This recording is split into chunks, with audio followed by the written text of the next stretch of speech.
এখানে একটা এই অঙ্কটা প্রায় প্রায় পরীক্ষাতেই থাকে, কোনো না কোনো ভাবে এরকম একটা বড় সমীকরণ দেওয়া থাকে, তার মান বের করতে হয়। তো আমরা দেখি যে প্রত্যেকটা চাকরির পরীক্ষায় এই টাইপের একটা অঙ্ক থাকবেই, সেটা আমরা কিভাবে সমাধান করতে পারি।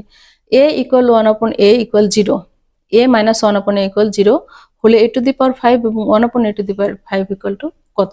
তো এখান থেকে আমরা অপশন দেওয়া আছে প্লাস মাইনাস 2 অথবা শুধু 2 প্লাস মাইনাস 2 প্লাস ঘ নাম্বার অপশন 0। তো এখান থেকে আমরা কি করতে পারি, এখানে এই অংশটা নিয়ে কাজ করি আগে। এই অংশতে a minus 1/a equal to 0 হলে এখানে কি a হয় লসাগু, আমরা a এর নিচে মনে মনে 1 ধরে নিলাম, তাহলে এখানে হয় a square minus 1 equal 0, a square minus 1 a এদিকে যে 0 হয়ে গেল, a square equal 1, a equal plus minus 1। এখন প্লাস মাইনাস 1 যদি আমরা এখানে বসাই, a টু দি পাওয়ার 1 যদি বসাই, তাহলে a to the power 1 to the power 5 মানে 1, আবার এখানে 1 টু দি পাওয়ার 5 মানে 1, এখানে 1, এখানে 1 1 ভাগ করলে 1, তার মানে 2।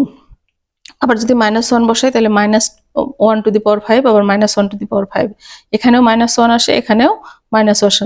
বেজোড় সংখ্যক চিহ্ন গুণ করলে মাইনাস, বেজোড় সংখ্যক মাইনাস গুণ করলে বেজোড় মাইনাস আসে। তো এখানেও আসে মাইনাস 1, তাহলে এই মাইনাস 1 ভাগ হয়ে এখানে মাইনাস 1, এখানে মাইনাস 1, তার মানে মাইনাস 2, অর্থাৎ এটার আনসার হবে প্লাস মাইনাস 2।